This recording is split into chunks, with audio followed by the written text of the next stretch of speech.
No.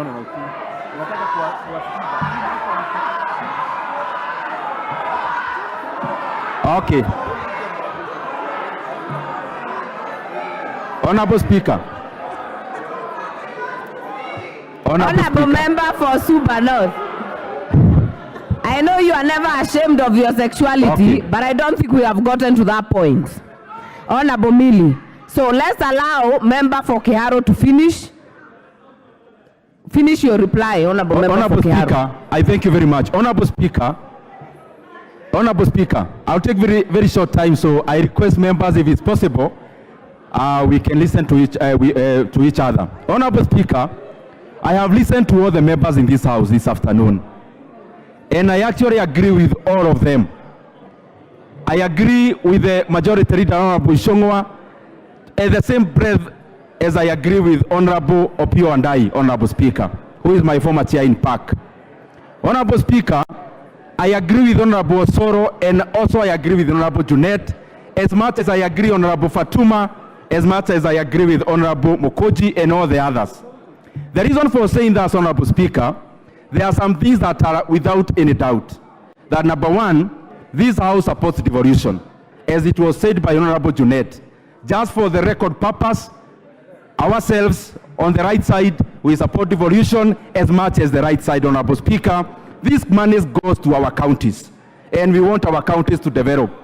Honorable Speaker, we also have governors who are doing a good job, Honorable Speaker, including across the country, Honorable Speaker.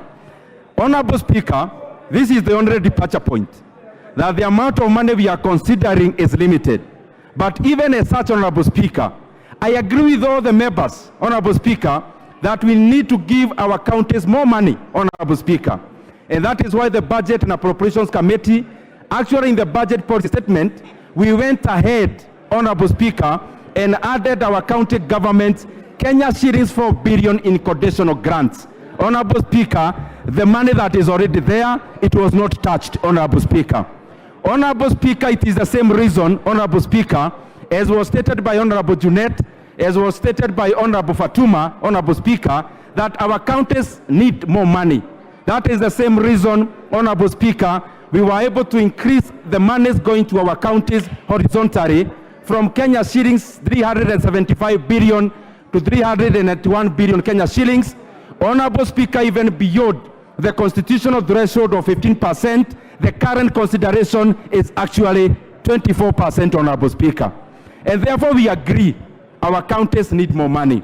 It is the same way, Honorable Speaker, that we agree we need more money in GAF. We need more money to electricity. We need more money to the agricultural sector. We need more money to all the other sectors. We agree in that, Honorable Speaker. The only thing I beseech honorable members that we consider, that when we are dealing with a static deficit of 2.9%, we are dealing with a closed envelope.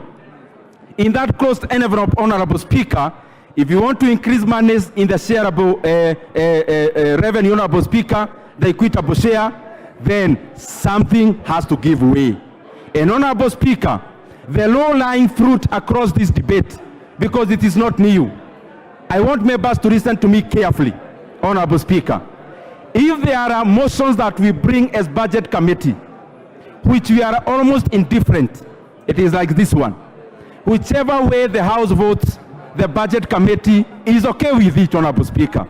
The only thing I want to beseech this House, then when we bring the estimates and you see some cuts in other areas, Honorable Speaker, will only be fulfilling your vote of today.